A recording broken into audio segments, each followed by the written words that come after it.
ल हेरौँ त नेक्स्ट पार्ट रहेछ हाम्रो लिमिटिङ रिएजेन्ट। नेक्स्ट पार्ट रहेछ हाम्रो के लिमिटिङ रिएजेन्ट र एक्सेस रिएजेन्टको कन्सेप्ट है त। के हो यो लिमिटिङ रिएजेन्ट र एक्सेस रिएजेन्ट है। ल यसको लागि हामी चाहिँ एउटा इक्जाम्पल सम्झौँ, त्यहाँबाट पुरै क्लियर हुन्छ। ल हेरौँ, सेवैको खिर सबले खाएको होला हो कि नै? सेवैको खिर थाहा छ नि? त्यो सेवैको खिर पकाउन के चाहियो?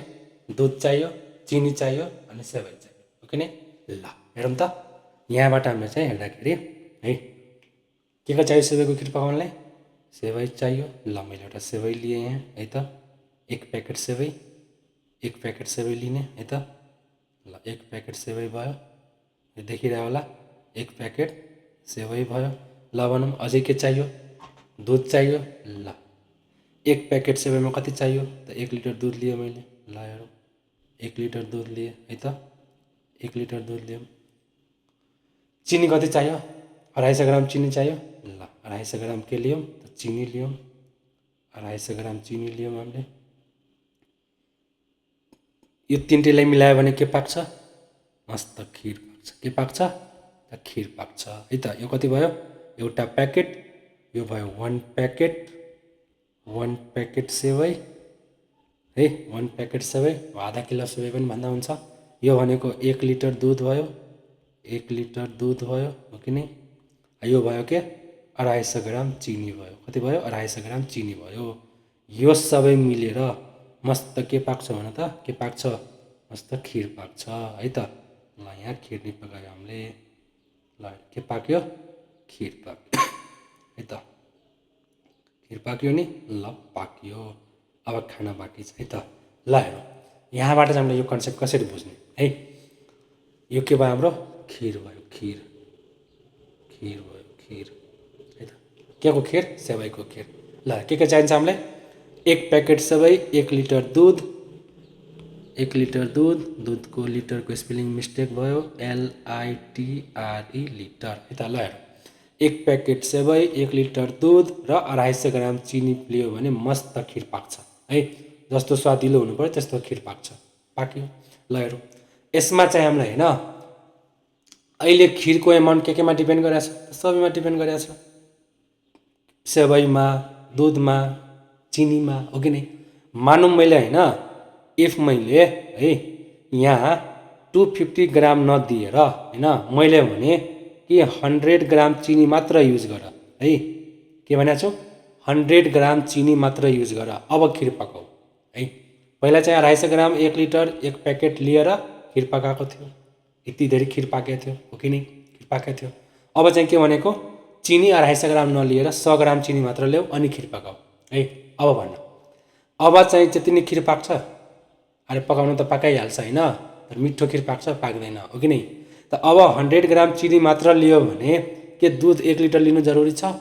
छैन। दुध 1 लिटर चाहिँदैन। दुध 1 लिटर चाहिन्छ? चाहिँदैन। कति दुधले पुग्छ? मानौँ 500 लिटर, 500 ml, आधी लिटरले पनि पुग्छ।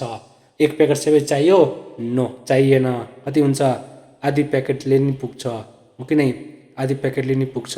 किनभने अहिले हामी के गर्यौँ त? अहिले मैले चाहिँ चिनीको एमाउन्टलाई घटाइदिएँ। सुरुमा 250 ग्राम थियो, तर अब मैले के भने अब चाहिँ मैले के दिएँ? 1 प्याकेट सेवै दिएको छु, 1 लिटर दुध दिएको छु, तर चिनी चाहिँ 100 ग्राम मात्र दिएको छु है। चिनी कति? 100 ग्राम मात्र दिएको छु। अनि भनेको खिर पकाऊ त 100 ग्राम मात्र चिनी दियो भने के 1 लिटर दुध चाहिन्छ? चाहिँदैन हो कि नै? त 100 ग्राम चिनी युज गरेर खिर पकायो भने अब चाहिँ खिरको एमाउन्टलाई कसले डिसाइड गर्छ? के दुधले डिसाइड गर्छ? नो। दुध 1 लिटर भए पनि है, दुध 1 लिटर भए पनि यो प्याकेट भनेको 1 प्याकेट भए पनि खिर पाक्छ। कति एमाउन्टमा पाक्छ त्यो कसले डिसाइड गर्छ? चिनीले डिसाइड गर्छ। किनभने 100 ग्राम चिनी भयो त 100 ग्राम चिनीको लागि त 1 लिटर दुध चाहिएन हामीलाई, थोरै चाहियो। 1 प्याकेट सबै त चाहिएन हो कि थोरै चाहियो हो कि नै? त खिरको एमाउन्टलाई, खिर के भयो? यहाँ प्रोडक्ट भयो। यो तिनवटा के भयो? हाम्रो रियाक्टेन्ट भयो हो कि नै? त प्रोडक्टको एमाउन्टलाई डिसाइड गर्ने और लिमिट गर्ने रियाक्टेन्टलाई हामी के भन्छौँ? लिमिटिङ रियाक्टेन्ट भन्छौँ हो कि नै? त चिनी, दुध र 1 प्याकेट सेवैमा हेर्दाखेरि चिनी इज वाट? लिमिटिङ रिएजेन्ट और लिमिटिङ रियाक्टेन्ट। किनभने यसले चाहिँ खिरको एमाउन्टलाई लिमिट गरेको छ हो कि नै? यसले के गरेको छ? खिरको एमाउन्टलाई लिमिट गरेको छ। त लिमिटिङ रिएजेन्ट बुझ्यो, जुन चाहिँ कम्प्लिटली जसले चाहिँ के गर्छ त प्रोडक्टको एमाउन्टलाई लिमिट गर्छ और डिसाइड गर्छ कि प्रोडक्ट कति फर्ममा हुन्छ, हो कि नै। एउटा यो कुरा भयो। त एक्सेस कुन हुन जान्छ त जुन बाँकी हुन्छ। त हामीले एक प्याकेट सबै ल्याएको थियौँ, 1 लिटर दुध ल्याएको थियौँ, त्यति चाहियो, त्यति चाहिएन हामीलाई, हो कि नै। 1 लिटर चाहिएन, 500 मात्र चाहियो। त यो एक प्याकेट सबै र दुध के हुन्छ त बाँकी बच्छ, हो कि नै। त the reactant which is left over unreacted, जुन रियाक्ट हुँदैन त्यसलाई हामी के भन्छौँ, एक्सेस रिएजेन्ट भन्छौँ। के भन्छ हामी, एक्सेस रिएजेन्ट, है त। त चिनी 250 ग्राम मात्र दिँदाखेरि चिनीले डिसाइड गर्यो कि कति खिर पाक्छ। So the reactant which decides the amount of product formed is what, limiting reactant और लिमिटिङ रिएजेन्ट। अर्को कुरा के भन्न सक्छौँ, the reactant which is completely consumed in a reaction. रियाक्सनमा जुन रियाक्टेन्ट कम्प्लिटली कन्ज्युम हुन्छ त्यसलाई हामी के भन्छौँ, लिमिटिङ रिएजेन्ट भन्छौँ, है त। यो तीनटामा हेर्दाखेरि को चाहिँ कम्प्लिटली कन्ज्युम भएको छ, अफकोर्स चिनी कम्प्लिटली कन्ज्युम भएको छ, हो कि नै। बाँकी यो सेवाई र दुध के भएको छ त बाँकी बसेको छ, हो कि नै। यो दुईवटा के भयो, एक्सेस रिएजेन्ट, हो कि नै। यहाँ हामी लेखिदिउँ, यो सेवाई अनि यो दुध, यो दुईवटा के भयो, एक्सेस रिएजेन्ट भयो, हो कि नै। एक्सेस रिएजेन्ट और रिएक्टेन्ट। चिनी के भयो त चिनी भयो हाम्रो लिमिटिङ रिएजेन्ट और रिएक्टेन्ट, लिमिटिङ रिएजेन्ट और रिएक्टेन्ट, हो कि नै। ल यसरी हामीले चाहिँ लिमिटिङ र एक्सेस रिएजेन्टको कन्सेप्ट चाहिँ बुझ्न सक्छौँ, है त। अब बुझ्यो होला नि। अर्को कुरा के पोइन्टहरू थाहा पाइराखौँ, the reactant which is completely consumed in a chemical reaction is what, limiting reagent. The reactant which limits the amount of product form, हो कि नै। जसले चाहिँ प्रोडक्टको एमाउन्टलाई लिमिट गर्छ, यति मात्र पाक्छ, योभन्दा बढी पाक्न सक्दैन। 100 ग्राम चिनीले कति पाक्न सक्छ, हो कि नै। त्यो कसले डिसाइड गर्यो, चिनीले त डिसाइड गर्यो। त 100 ग्राम चिनीले त डिसाइड गर्यो। सो चिनी इज वाट, लिमिटिङ रिएजेन्ट, हो कि नै। अर्को पोइन्ट के थाहा पाइराख्ने, जे जति क्यालकुलेसन हुन्छ, होइन। यो त हाम्रो त इक्जाम्पल भयो एउटा। रियाक्सन पनि हामीले चाहिँ होइन, प्रोडक्टको जे जति क्यालकुलेसन हुन्छ त्यो सबै calculations are done on the basis of what, limiting reagent. All the calculations related to product are done on the basis of limiting reagent, है त। ल यहाँ केही पोइन्टहरू छ, त्यो पोइन्टहरू चाहिँ लेखिहालौँ, है त।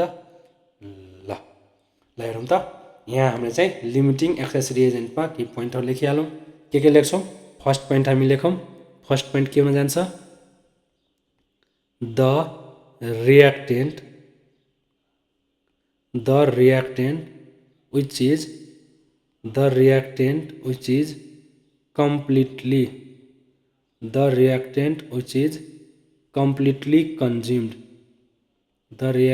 which is completely consumed, in a reaction is what, is limiting reagent. The reactant which is completely consumed in a reaction is what, limiting reagent. ल अर्को पोइन्ट हामीले के लेख्न सक्छौँ, limiting reagent limits the amount of products form और decide the amount of product form, हो कि नै। के लेख्न सक्छौँ हामीले, limiting reagent limits the amount of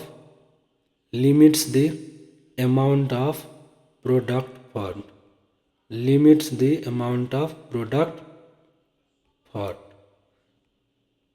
प्रोडक्टको amount कति फर्म हुन्छ त्यो कसले लिमिट गर्छ, त लिमिटिङ रिएजेन्टले लिमिट गरिदिन्छ, हो कि नै। ल नेक्स्ट पोइन्ट के लेखिदिन्छौँ हामीले, ल अर्को कुरा भनौँ त, लिमिटिङ रिएजेन्टको कन्सेप्ट युज गर्नलाई एटलिस्ट कतिवटा रियाक्टेन्ट चाहियो। अब एउटाले त हुँदैन, एउटै रियाक्टेन्ट छ भने त्यो नै लिमिटिङ हुन जान्छ, हो कि नै। अब दुईवटा त एटलिस्ट चाहियो, दुईवटा मध्ये पो एउटा लिमिटिङ हुन्छ, अर्को एक्सेस हुन जान्छ, हो कि नै। त to use limiting reagent concept, LR concept, to use LR concept, at least two reactants are required.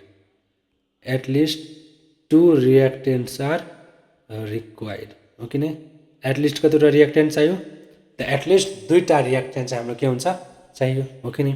ल अर्को कुरा हेरौँ, जति प्रोडक्टको एमाउन्ट हो कि नै भोल्युम मोल्स जे जति क्यालकुलेसन हुन्छ प्रोडक्टको रिलेटेड त्यो सबै क्यालकुलेसन हामी के गर्छौँ त कसलाई युज गरेर गर्छौँ त लिमिटिङ रिएजेन्टलाई युज गरेर गर्छौँ है त यसमा के लेख्छौँ हामीले all the calculations all the calculations all the calculations related to all the calculations related to product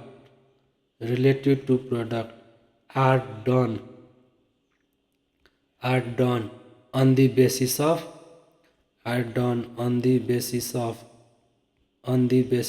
कसको बेसिसमा एलआर लिमिटिङ रिएजेन्ट अब लिमिटिङ रिएजेन्ट त कुरा बुझ्यौँ कसरी पत्ता लगाउनु लिमिटिङ रिएजेन्ट कुन छ भनेर त हेरौँ त द रियाक्टेन्ट जुन रियाक्टेन्टको लागि हैन the reactant for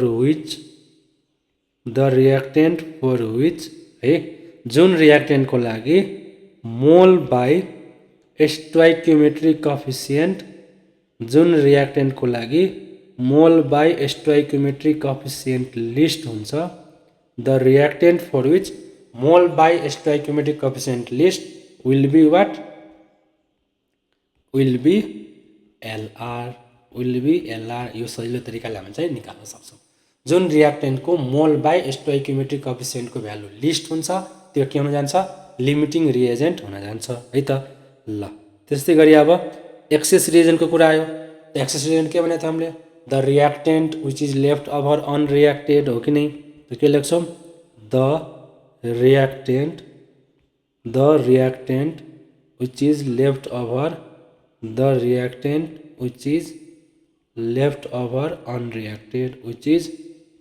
over unreacted is what excess reagent के भन्छौँ हामी एक्सेस रिएजेन्ट ER हो कि नै which is left over unreacted is what excess reagent left कसरी निकाल्ने त्यो पनि सोध्छ है त ER लेफ्ट कसरी निकाल्ने जस्तै 1 लिटर दुध हामीले के गरेका थियौँ हामीले प्रोभाइडेड थियो त्यसमा युज कति भयो त टोटलबाट युज घटाइदिने भने के आउँछ लेफ्ट आउँछ हो कि नै त ER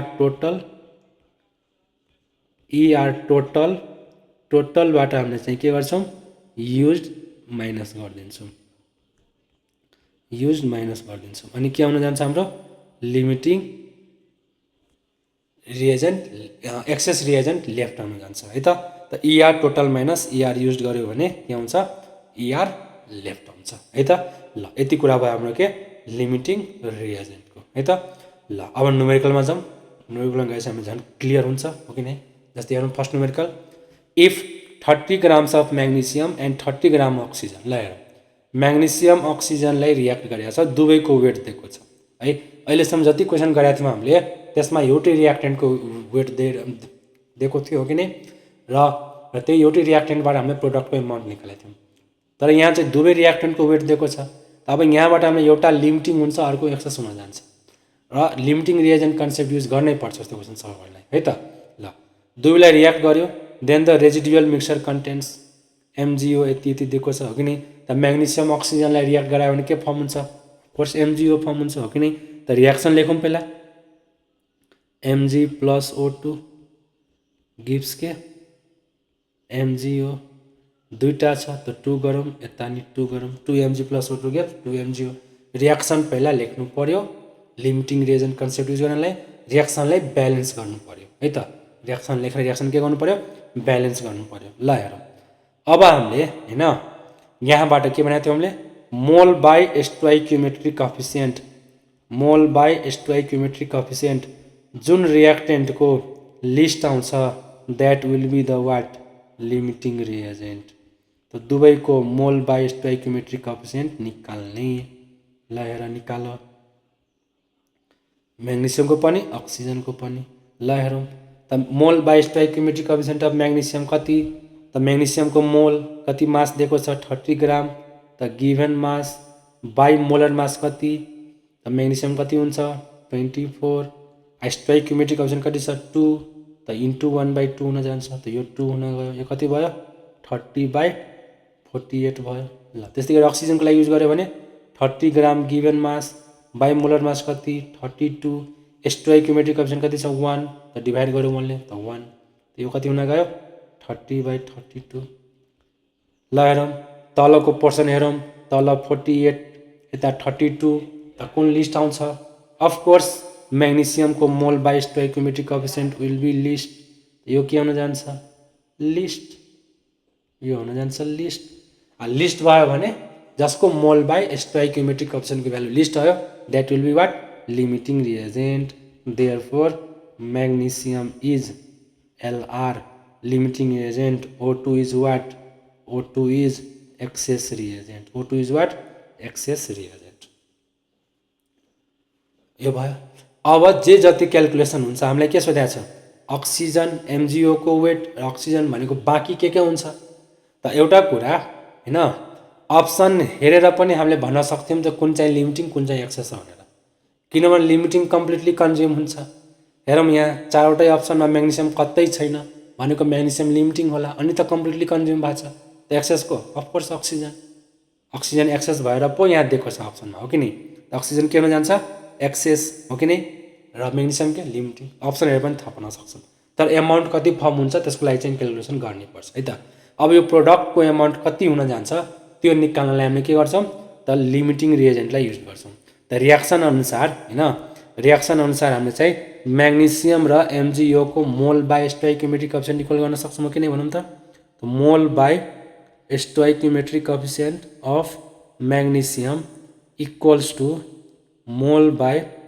stoichiometric coefficient of MgO गर्न सक्छौँ कि नै अफकोर्स गर्न सक्छौँ यहाँबाट मोल बाई स्टोइकियोमेट्रिक अफ म्याग्नेसियम कति छ हेरौँ भर्खर निकालेको थियो हामीले 30/24 into 2 इक्वल्स टु यसको moles MgO by stoichiometric coefficient कति 2 ल हेर यो 2 क्यान्सल त हाम्रो कति हुन जान्छ NMgO number of moles of MgO equals to 30/24 हामीलाई वेट चाहियो वेट नम्बर अफ मोल्स के given mass by molar mass MgO को मोलर मास कति म्याग्नेसियम को 24 प्लस 16 कति भयो 40 हो कि नै 40 ग्राम भयो कि नै त 40 इक्वल्स टु 30/24 हो कि नै कति भयो 30/24 ल हेरौँ अब यहाँबाट हामी हेरौँ त के हुन्छ 4 6 जा 24 6 5 जा भनेको वेट कति आयो त 50 ग्राम आयो कति आयो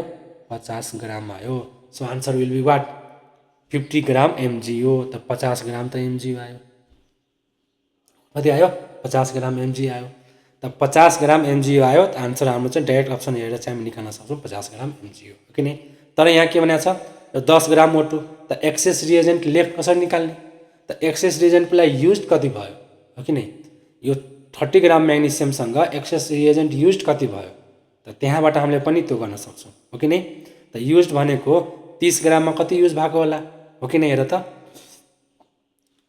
अर्को सजिलो तरिका के छ एउटा त हामीले क्वेसन यसरी सल्भ गरेर निकाल्छौँ कि O2 युज कति भयो अर्को हामीले सर्टकटमा पनि निकाल्न सक्छौँ हेर त प्रोडक्ट कति बनेको छ 50 ग्राम त्यो 50 ग्राम कहाँबाट बन्यो होला म्याग्नेसियम र अक्सिजनबाट हो कि नै म्याग्नेसियम कति ग्राम युज भएको छ 30 ग्रामको 30 ग्राम युज भएको छ त अक्सिजन कति युज भएको होला अफकोर्स 20 म्याग्नेसियम 30 30 मा 20 जोड्यो अनि त यो 50 हुन्छ त अक्सिजन कति युज हुन्छ 20 मात्र युज हुन्छ त बाँकी कति 30 त टोटल दिएको छ 20 मात्र युज भयो त बाँकी कति 30 - 20 भने कति 10 अफकोर्स 10 ग्राम यसरी हामीले चाहिँ क्वेसन सल्भ गर्न सक्छौँ है त तर यसलाई सल्भै गर्नु पर्यो भने हामी के गर्छौँ त म्याग्नेसियम अक्सिजन कति युज भयो हो कि नै त्यसको लागि फेरि यहाँ के गर्छौँ हामीले मोल बाई स्टोइकियोमेट्रिक